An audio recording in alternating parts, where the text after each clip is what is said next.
Nah, untuk lebih memahami lagi atau lebih bisa mengamati lagi histogram dan poligon, sehingga nanti bentuknya itu akan saya bikin sedemikian rupa sehingga dia memiliki nama-nama khusus. Kita lihat slide berikut. Silahkan Anda amati itu slide itu.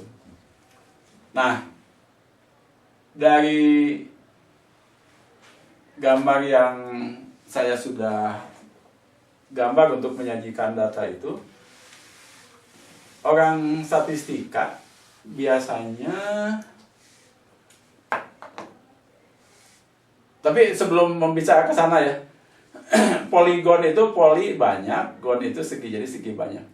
Nah, makanya kalau ada yang menggambar poligon hanya sampai sini, belum.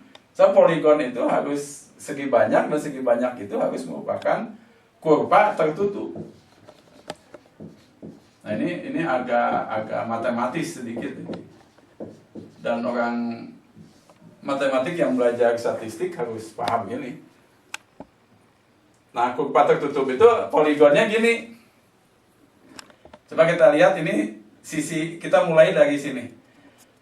Yang kurva tertutup itu misalnya gini. Kalau segitiga, ini sebuah kurva tertutup. Dan itu sebuah contoh dari poligon. Jadi kalau kita mulai dari sini tanpa mengangkat, lalu kembali ke situ, itu poligon namanya. Nah, dengan sisinya tentu ini sisi yang lurus ya, tidak ini. Nah, ini segitiga. Ini perlu dibahas ya, sebab nanti ini ada tujuan lain gitu. Nah, coba kita lihat. Kalau ini poligon bukan. Kalau ini sisinya semua lurus, ini poligon.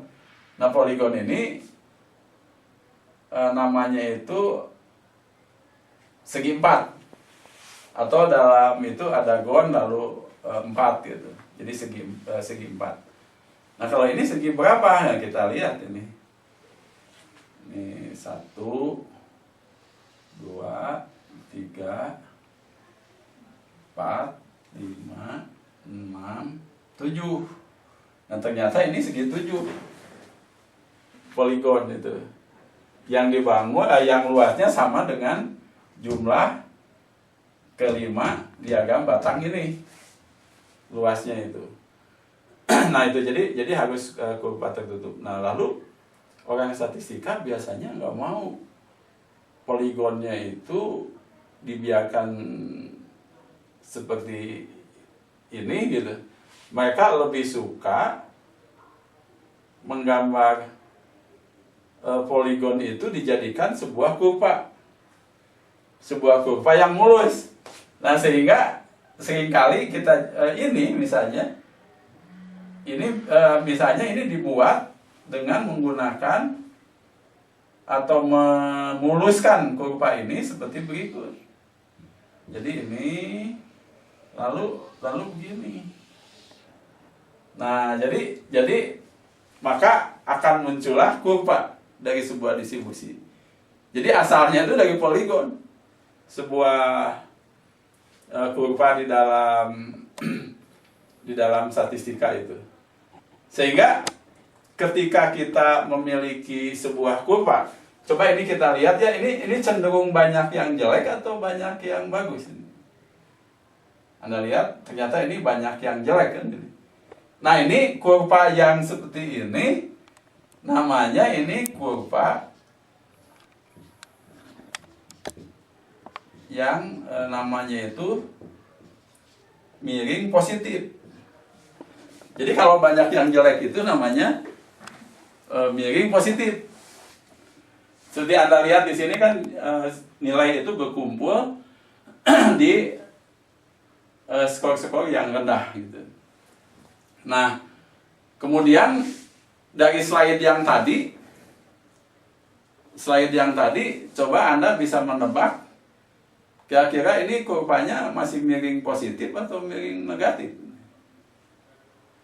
Nah, kalau untuk sepintas bisa dilihat ini ada kecenderungan karena yang di dalam slide tadi itu ada kecenderungan banyak yang bernilai tinggi, maka cenderung namanya itu kurva yang miring negatif.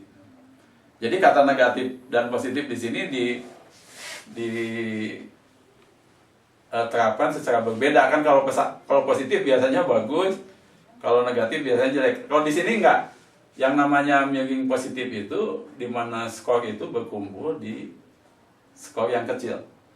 Sebaliknya, kalau skornya berkumpul di skor-skor yang tinggi, maka itu namanya miring negatif. Jadi itu hanya penamaan aja.